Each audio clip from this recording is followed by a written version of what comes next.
physios, I welcome you all to our channel physio Vidyapeeth. आज का जो हमारा टॉपिक है वो है बेसिस ऑफ इलेक्ट्रोथेरेपी के अंदर आज हम पढ़ेंगे electromagnetic induction. It is one of the most important basic concept related to various modalities which are used in electrotherapy. ठीक है, सो इसको आप क्या करेंगे, एकदम ध्यान से समझेंगे, इजी है, आपने पहले भी इसको पढ़ रखा है, हम फिर से इसको रिवाइज करेंगे। Okay, so my name is Vijay Kumar and let's start the topic. सबसे पहले इलेक्ट्रोमैग्नेटिक इंडक्शन क्या है? Electromagnetic induction is the phenomena of the production of electricity from magnetism. क्या कहा हमने कि इलेक्ट्रिसिटी से क्या करेंगे, हम मैग्नेटिज्म बना सकते हैं और मैग्नेटिज्म से इलेक्ट्रिसिटी भी बन सकता है। यानी कि इलेक्ट्रोमैग्नेटिक इंडक्शन एक ऐसा तरीका है जिससे मैं मैग्नेट को यूज करके इलेक्ट्रिसिटी भी बना सकता हूँ या इलेक्ट्रिसिटी को यूज करके मैग्नेटिज्म को भी बना सकता हूँ। ओके, सो एक इसका बेसिक एग्जांपल हम देखेंगे कि जैसे मान लीजिए ये क्या है, एक करंट कैरिंग वायर है और इसमें अभी करंट का डायरेक्शन है इधर को। अब पाया गया कि जब इसमें से करंट पास होता है तो इसके अराउंड कुछ मैग्नेटिक फील्ड सेटअप हो जाता है। क्या हो जाता है? मैग्नेटिक फील्ड सेटअप हो जाता है। अब आपने पढ़ा तो होगा ये राइट हैंड थंब रूल, यानी कि इधर को डायरेक्शन होगी, यानी कि जो मैग्नेटिक फील्ड बनेगा उसका डायरेक्शन होगा कुछ ऐसा। अब करंट कहाँ है? ऊपर को, और डायरेक्शन बनेगा ऐसे, सिंपल। और अगर मैं नीचे कर दूं तो डायरेक्शन भी चेंज हो जाएगा। तो ये था करंट के रिलेटेड। लेकिन अभी मैंने क्या किया, करंट को यूज करके क्या किया, मैग्नेटिक फील्ड बनाया। लेकिन हमने क्या पढ़ना है, हमने मैग्नेटिक फील्ड को यूज करके इंड्यूस्ड करंट को बनाना है। ठीक है, तो उसके लिए हम पढ़ेंगे।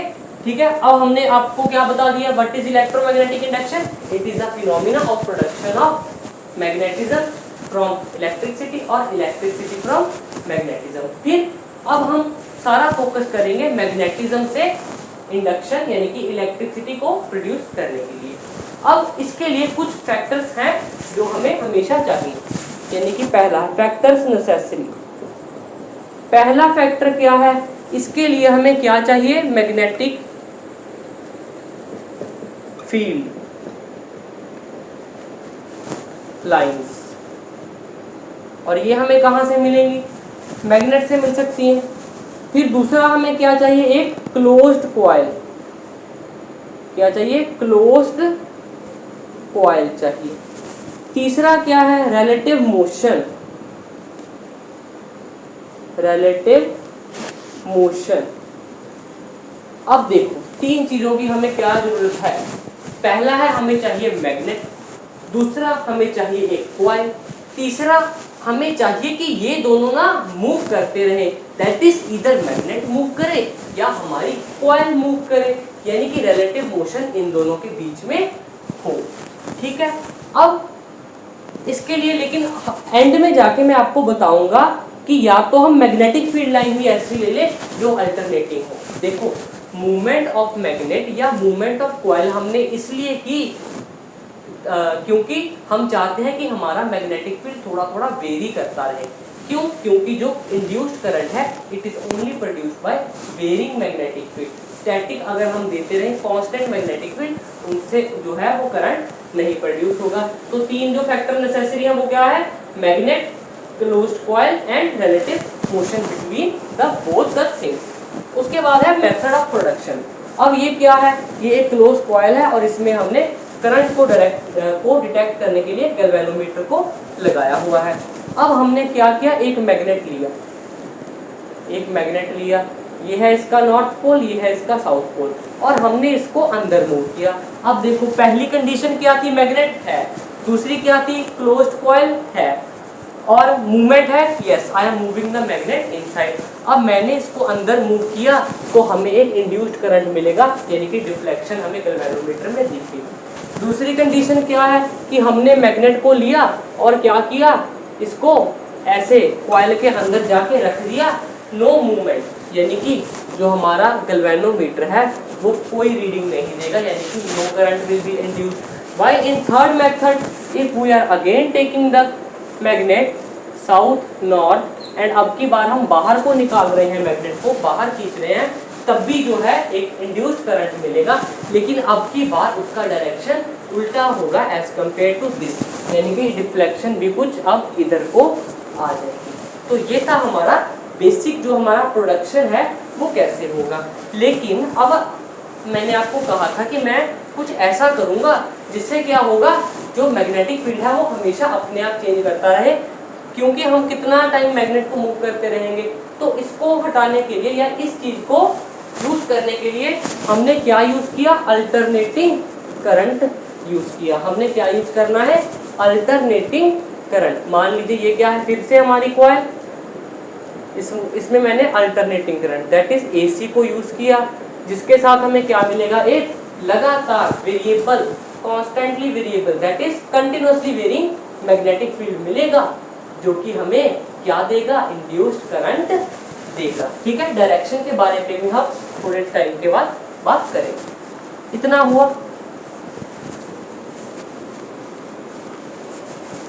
अब देखो, अब तक हमने क्या किया, देखो समझते जाओ। What we have done, what is electromagnetic induction? We have done the factor which are required to produce the electricity from magnetism, and third we have done the production. अब प्रोडक्शन में मैं आपको बताऊंगा अल्टरनेटिंग करंट वाला point. अब ये ली हमने एक कॉइल, इसमें हमने क्या किया, अल्टरनेटिंग करंट लगाया, जिससे क्या होगा, इसमें भी कुछ इंड्यूस्ड करंट हो सकता है, या इसके जो बगल में जो क्या पड़ी है, एक और कॉइल पड़ी है, उसमें भी करंट इंड्यूस्ड हो सकता है। यानी कि it can be mutual induction और क्या हो सकता है, self induction. Self, it can be also self induction.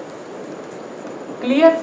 अब म्यूचुअल इंडक्शन में क्या है, दो कॉइल यूज होंगे, भाई सेल्फ इंडक्शन में क्या है, वन कॉइल यूज होगा। ठीक है, यहाँ पे प्राइमरी कॉइल और सेकेंडरी कॉइल का कंसेप्ट यूज होगा।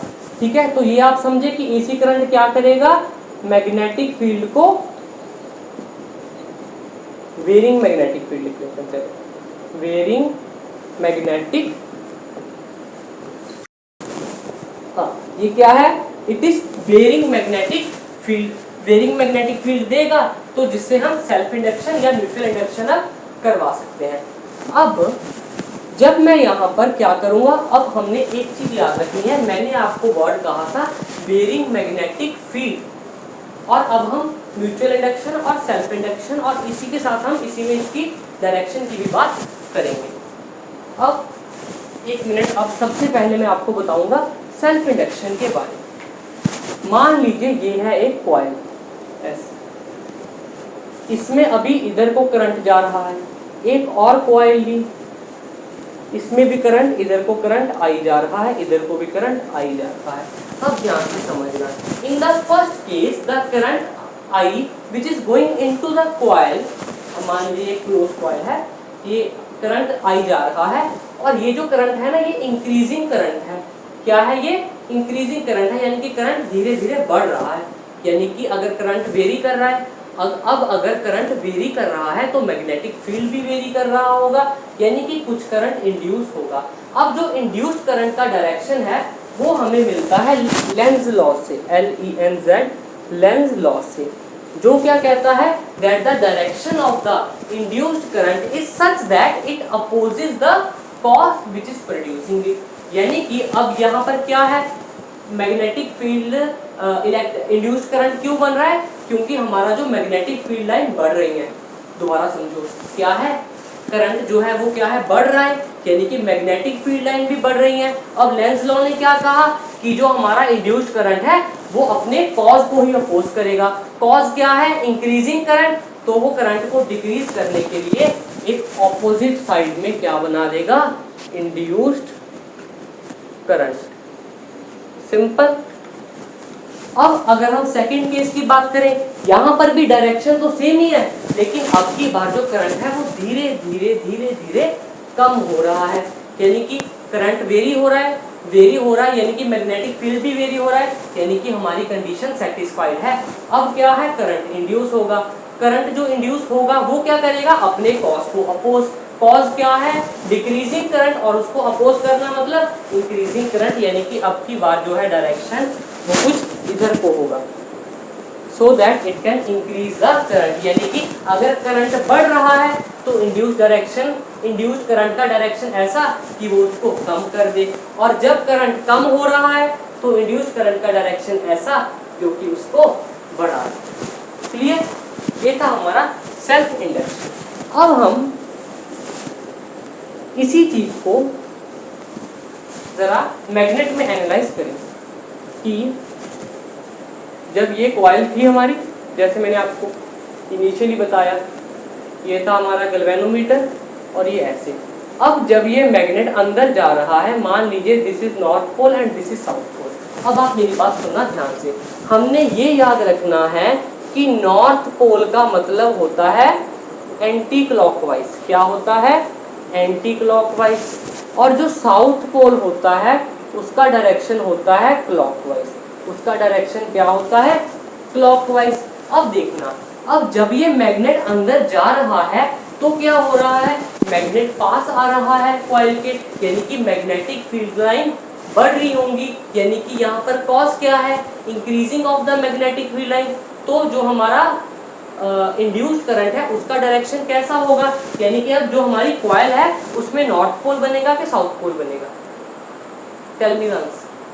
Now let's analyze it. अब अगर हम देखें कि जब नॉर्थ पोल हमारे पास आ रहा है, मान लीजिए ये है कॉइल, नॉर्थ पोल पास आ रहा है, तो कॉइल देखेगी कि अरे मैग्नेटिक फील्ड लाइन तो बढ़ रही है, यानी कि मैग्नेटिक फील्ड लाइन बढ़ना क्या है, cause of production of the induced current. अब इंड्यूस्ड करंट सोचेगा कि मैं ऐसी अपना पोल करूं, कॉइल क्या है, कॉइल सोचेगी मैं अपना पोल ऐसा बनाऊं कि मैग्नेट दूर जाए। Simple we will use the concept that same pole will repel each other, यानी कि जब नॉर्थ पोल पास आएगा तो कॉइल में भी कौन सा पोल बन जाएगा, नॉर्थ पोल बन जाएगा। लेकिन जब यही कॉइल क्या है, नॉर्थ साउथ, और जब ये दूर जाएगी कॉइल से तो क्या है, यहाँ पर कॉज क्या है, कॉइल मैग्नेट का दूर जाना, तो कॉइल क्या करेगी, coil will produce the south pole, और वो हमारे मैग्नेट को पास लाने की कोशिश करेगी, यानी कि यहाँ पर क्या बन जाएगा, साउथ पोल, यानी कि यहाँ पर क्लॉकवाइज करंट बन जाएगा, यहाँ पर एंटी क्लॉकवाइज करंट बनेगा। क्लियर? यहाँ पर क्या है हमारा नॉर्थ पोल, यानी कि एंटी क्लॉकवाइज बन जाएगा, यहाँ पर साउथ है, यहाँ पर एक क्लॉकवाइज करंट मिलेगा। ये है इसका ऐसे कॉइल पूरा। क्लियर है? हमने बेसिक कॉन्सेप्ट को यूज करके इसकी भी डायरेक्शन निकाल ली। पहले मैंने क्या बताया आपको, सेल्फ इंडक्शन में करंट बढ़ रहा है तो वही कॉज है, उसको कम करना, यानी कि उसके ऑपोजिट डायरेक्शन। करंट कम हो रहा है यानी कि वही कॉज है, उसको अपोज करना है, यानी कि करंट को बढ़ा देगा इंड्यूस डायरेक्शन, उसका डायरेक्शन कुछ ऐसा होगा। और यहाँ पर नॉर्थ पोल पास आना कॉज है तो उसको दूर भेजो, नॉर्थ क्या करते हैं, एक दूसरे को रिपेल, और डायरेक्शन क्या बन जाएगी, एंटी क्लॉकवाइज, क्योंकि ये मैंने आपको बता दिया कि नॉर्थ की डायरेक्शन एंटी क्लॉकवाइज। और जब मैग्नेट दूर जा रहा है तो कॉज क्या है, दूर जाना, हमने उसको अपोज करना है कि मैग्नेट हमारे पास आ जाएगा कॉइल के, यानी कि हम साउथ पोल बना लेंगे, यानी कि क्या हो जाएगा, एक क्लॉकवाइज करंट प्रोड्यूस हो जाएगा इन द कॉइल। ओके, सो अब हम सिर्फ म्यूचुअल इंडक्शन करेंगे और हमारा ये टॉपिक खत्म हो जाएगा। चलिए अब हम बात करेंगे म्यूचुअल इंडक्शन की। म्यूचुअल इंडक्शन में ये रही हमारी पहली कॉइल, दैट इज उसको क्या कहते हैं हम, प्राइमरी कॉइल। प्राइमरी कॉइल को हम कनेक्ट करते हैं एक अल्टरनेटिंग करंट के सोर्स से। क्यों?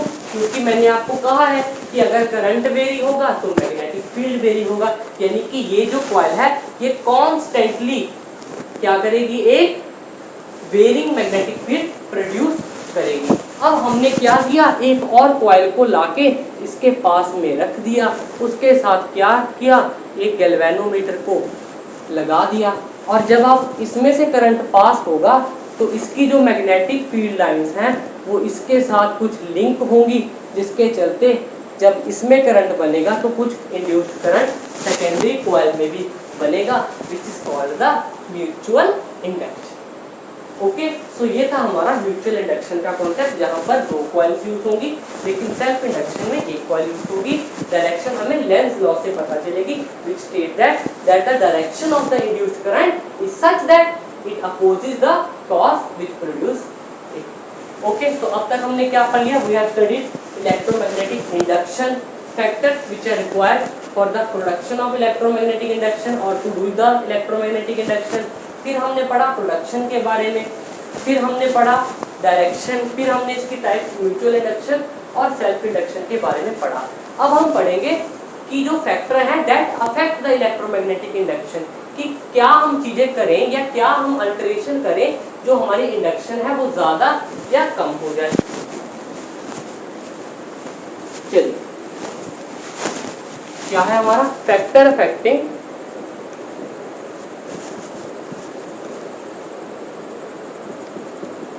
Electromagnetic induction, EMI। ओके, पहला क्या है? पहला जो है वो है कि हम क्या करें, जो है उसकी इंडक्टेंस को बढ़ाएं। इंडक्टेंस, अब इंडक्टेंस क्या है? इंडक्टेंस है, inductance is the ability of a material to get an current induced in it. अब हम इसको कैसे बढ़ाएंगे? Increasing number of coils, increasing number of coils, यानी कि अब अगर आपके पास 2 कॉइल्स हैं, एक में 20 टर्न्स हैं, एक में 30 टर्न्स हैं, तो कौन से वाला ज्यादा इंड्यूस्ड करंट प्रोड्यूस करेगा? ऑब्वियसली 30 कॉइल्स वाला। अगला क्या है? Winding, binding the coil closely, tightly, coil tightly और क्लोजली, कि हम क्या करें, जो कॉइल के बाउंड हैं, जैसे मान लो ये पहला है, दूसरा है, तीसरा और चौथा, ये जो वाइंडिंग है, अब ये तो है बड़ी दूर दूर, अब मैं एक और लूँ, उसके नंबर ऑफ टर्न्स 4 ही हैं, लेकिन 1 2 3 4, देखो ये क्या है, कितना पास पास है। इन दोनों में से this coil will produce more induced current. और जो तीसरा है वो क्या है? Use of soft iron or. इसका मतलब क्या है कि हम क्या करें, जो कॉइल है ना उसको एक सॉफ्ट आयरन ओर के ऊपर लपेट लें। इससे क्या होगा? सॉफ्ट आयरन ओर क्या करता है? मैग्नेटिक फील्ड लाइन को अपने पास कंसंट्रेट कर लेता है, और जितना मैग्नेटिक फील्ड लाइन पास आएगा उतना वो वेरी करेगा, और उतना ही है हमारा जो इंड्यूस्ड करंट प्रोड्यूस होगा। इसके अलावा जो अगली है प्रॉपर्टी, अगला फैक्टर है that affect the electromagnetic induction, it is rate of change of magnetic field, कि जो हमारा मैग्नेटिक फील्ड है वो फटाफट क्या करे, वेरी करता रहे। अब तभी तो एसी करंट को हम यूज करने लगे। अगर हम मैग्नेट को ऐसे मूव करते हैं तो हम कितना ही फास्ट मूव कर लेंगे। So that we use AC current, that is the alternating current, which have a waveform like this। Sine का ग्राफ होता है ना इसका ऐसे, अल्टरनेटिंग करंट का, तो वो क्या करता है, कंटिन्यूसली वेरी करता रहता है, जिससे हमें एक rate of change of magnetic field ज़्यादा मिलता है और एक अच्छा इंड्यूस्ड करंट प्रोड्यूस होता है हमारी कॉइल्स में। ओके, सो फैक्टर्स को हम एक बार रिवाइज करेंगे। पहला क्या है? इंडक्टेंस, दूसरा rate of change of magnetic field, यानी कि या तो कॉइल को फटाफट मूव करो या मैग्नेट को फटाफट मूव करो, या हम सीधा अल्टरनेटिंग करंट ही यूज कर लें। फिर इंडक्टेंस में या तो कॉइल का नंबर बढ़ाओ या उसको पास पास बाइंड करो, या हम क्या करें, सॉफ्ट आयरन ओर को यूज करें। इसके बाद जो लास्ट है वो है हमारा एडी करंट। अब लास्ट थिंग क्या है? एक एडी करंट। अब एडी करंट क्या है? अब एक बात ध्यान से समझना, ये ली मैंने एक सॉफ्ट आयरन कोर और इस पे मैंने क्या किया, कॉइल को वाइंड कर लिया। कॉइल को क्या कर लिया मैंने? वाइंड कर लिया। अब देखना, जब मैं इसमें से करंट को, इसके साथ कोई कॉइल रखूं, प्राइमरी कॉइल रखूं, अब इसमें से क्या होगा, करंट इंड्यूस होगा। मान लो मैं इसकी म्यूचुअल इंडक्शन करवा रहा हूँ। अब दो बातें ध्यान से सुनना, हमने अब तक क्या पढ़ा कि इंड्यूस्ड करंट कहाँ पर है? सिर्फ कॉइल में है, यानी कि कॉइल में इंड्यूस्ड करंट हो रहा है। लेकिन देखा जाए तो यहाँ पर एक सॉफ्ट आयरन और भी पड़ा है, इसमें क्या होगा, इसमें भी कुछ इंड्यूस्ड करंट प्रोड्यूस होगा। That is when a conductor is placed in a varying magnetic field and induced current is produced in it in the form of circular direction which have direction in of a circular, that is it is a whirling type of current called the eddy currents। Simple है ये, जिसके चलते क्या होगा, हमारा जो soft iron core या हमने जो भी यूज किया है कंडक्टर वो थोड़ा हीटअप हो जाएगा, इससे कुछ एनर्जी लॉस भी हो सकती है। यानी कि एडी करंट क्या है कि जब हमने सॉफ्ट आयरन कोर के ऊपर एक कॉइल को क्या किया, बाइंड किया और हमने उसको यूज किया एज अ इंडक्टर। कुछ जो हमारा करंट इसमें से इंड्यूस हो रहा था वो तो ठीक है, लेकिन अब ये भी तो कंडक्टर है, यानी कि कुछ इंड्यूस करंट इसमें भी बनेगा और वो इंड्यूस करंट जो इसमें बनेगा वो सर्कुलर व्हिर्लिंग करंट होगा, it is called the eddy current. Okay, तो ये चीज हमारी कहाँ यूज होती है मैं आपको थोड़ा सा बता देता हूँ। चलिए आप सब सुन लीजिए। SWV that is a short wave diathermy, उनमें ये कंसेप्ट बहुत ज़्यादा यूज होता है। उसकी सारी वर्किंग जो है वो mutual induction, self induction, capacitor और एडी करंट के साथ क्या है, बनी हुई है और उससे हम उसको समझेंगे। तो एक बार फिर से हम समराइज करेंगे क्या क्या पढ़ा हमने। We have first of all we studied the electromagnetic induction, क्या है, इलेक्ट्रिसिटी से मैग्नेटिक फील्ड या मैग्नेटिक फील्ड से इंड्यूस्ड करंट प्रोड्यूस करेंगे। फिर हमने क्या पढ़ा, क्या क्या फैक्टर नेसेसरी हैं, एक मैग्नेट, एक कॉइल एंड रिलेटिव मोशन। लेकिन प्रोडक्शन में हमने ये इसके बारे में तो पढ़ा, फिर हमने कहा हम ना एसी करंट यूज कर लेंगे क्योंकि वो करंट वेरी पहले ही कर रहा है, यानी कि उसका मैग्नेटिक फील्ड भी वेरी करता रहेगा, हमें मैग्नेट को मूव नहीं करना पड़ेगा। फिर हमने क्या पढ़ा, डायरेक्शन ऑफ मैग्नेटिक फील्ड, और उसके बाद हमने पढ़ा लेंज लॉ पढ़ा हमने डायरेक्शन में। फिर mutual induction, self induction and factor affecting of electromagnetic induction, that is inductance and rate of change of magnetic field lines, and फिर हमने लास्ट में एडी करंट के बारे में पढ़ा। So this was today's lecture. Thank you to one and all.